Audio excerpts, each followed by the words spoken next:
All right, welcome back to Chimpsy's All American 53. And on the phone right now from London, England, I'd like to welcome back to the program Ben from InTheNameOfAllah.org. How are you doing today, Ben? Doing fine, thank you. Well, Ben, I was going to have you on the last show, but I figured since we're going to do a remembrance show for 9/11, I think, raising awareness of radical Islam would be good to have you on this show. And for those of you who do not know, Ben not only hosts InTheNameOfAllah.org, he also has a YouTube site where he's very prolific at making videos that expose the imminent threat of Islam by using the very words of the Quran. And you can check that out at youtube.com/AhmadsQuran3. That's youtube.com/AhmadsQuran3. Ben, how's the website going? The website is doing very, very well. I mean, it could do much better, obviously, but don't forget, my website is not a video. It's a lecture-like. It's a question and answer type. So if I had shown a naked woman, I would have had 4 million hits. Unfortunately, it's much more intellectual, so I don't have as many hits as I should have. But it's perseverance. It takes time. It's a word of mouth. A lot of people who come to the web introduce the web to other people, which is a chain reaction. I'm very happy. At the moment, I had 640 subscribers and over 75,000 hits, which is not bad. Not bad at all, considering the liberal media after 9/11 has done everything in its power to convince people out there is no real terrorist threat.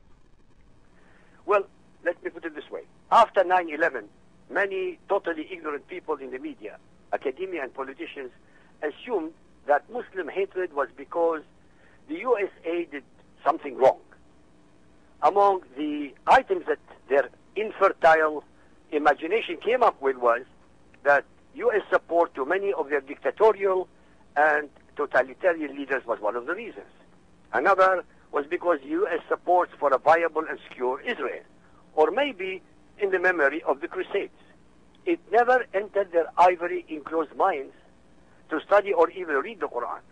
They never listened to the Friday sermons all over the globe in every mosque, including those in the United States, that exhort the so-called believers to go on jihad fi sabilillah, that is, unholy war, for the sake of Allah against all so-called unbelievers, which are 80% of humanity. This is not a political hatred. This is a religious hatred. It's ingrained in the Quran. It doesn't matter what America will do. It doesn't matter what the West will do. It doesn't matter what they will say. It has nothing to do with it. We are kafara. We are the unbelievers. And from the point of view of a fundamentalist Muhammadan Muslim, we deserve 3 things.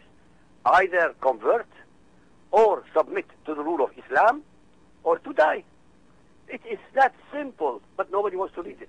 I don't know, Ben. According to the anti-war left and the 9/11 truthers, the Ron Paul and Bob Barr crowd, all we have to do is move our military bases out of Saudi Arabia, and the Muslims will leave us alone. That's not true. That's absolutely not true. I mean, really, it is against logic. The Muslims every single day, look, take today, for example, in England. They have Ramadan. So one of the hamlets, one of the precincts, let's say, of London, decided that the Christians shouldn't have any food during the day in view of the Muslims who are there, just in case they offend them. I can't believe it. It's a Christian country.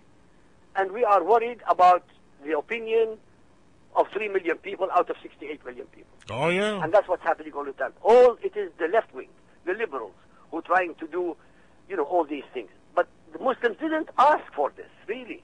It's going against them, in fact.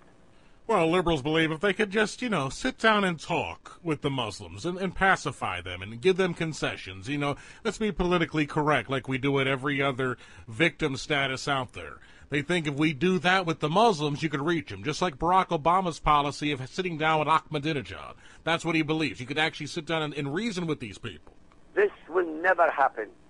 Look, short of submitting to Islam, that's all there is to it. Those who don't believe me, let them go to my website. Let them listen. What I'm quoting from the Ahadith. I'm quoting from the Quran. I'm not inventing anything. And it's all in clear Arabic. If you listen to all the khutbah is like a sermon during Friday prayers, after Friday prayers. Listen to it in Arabic.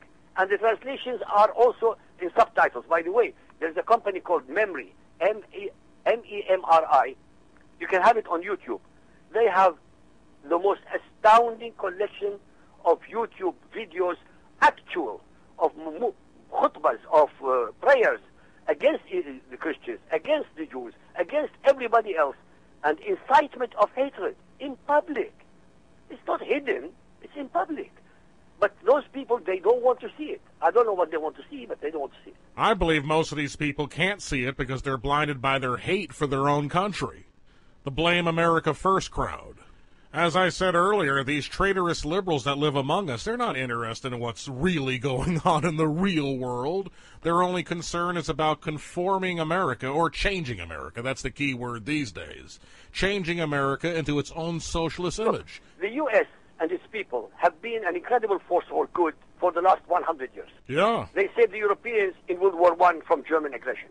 They saved them again from Nazi Germany. They kept the communists away and in the end caused their collapse and demise. Europe prospered and remained free and without war for the last 65 years because of America's protective umbrella. Preach it, brother. The Americans have given more aid to the starving of the world than all the other states of the world combined. I can go on listing more and more of these examples. They're undeniable facts. Nonetheless, the Europeans, except for the United Kingdom, have betrayed the United States whenever she needed them. This is what's happening. The left wing, the liberals, whatever you want to call them, they are the ones who are literally causing us to be destroyed.